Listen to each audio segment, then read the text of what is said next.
què fas en roba de noi? Però m'agrada. Però és roba de noi. També la poden portar les noies. Però la roba de noi no té de portar els nois. I què importa? La roba no té gènere.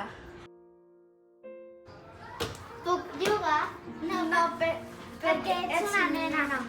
I per què no? Perquè ets una nena. I les nenes juguen a coses com jocs de mans, jocs de taula, saltar la corda, pinipons. Les joguines no tenen gènere. Hola, què tal? Hola, què tal? Hola, volem jugar al pinipons. No podeu jugar als pinipons perquè els pinipons són de noies.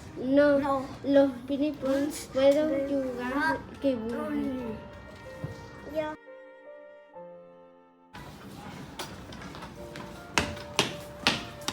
Ei, tu!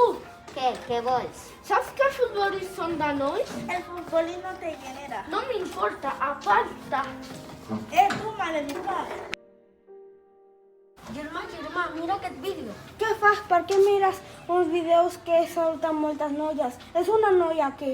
Però és de nen i de nena. A mi no m'agrada. Daniel. Àngela. Que les joguines no té gènere. La joguina no té gènere. Que els nois ho manquen.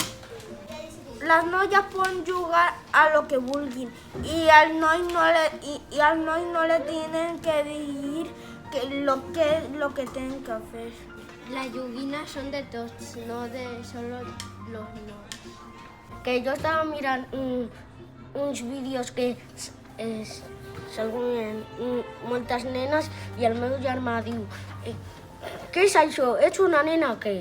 Jo diria que els vídeos no tenen gènere i els vídeos són de noi i de noia. En los vídeos no tienen género y también me agrada. A tu també t'agrada? Las chicas y los chicos también pueden jugar al fútbol.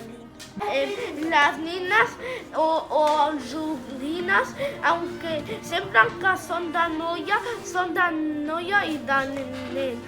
Yo juego a ellas. Un día he jugado a las nenas al ping-pong, pero con los legos también. Així, el planeta Terra serà un planeta molt feliç.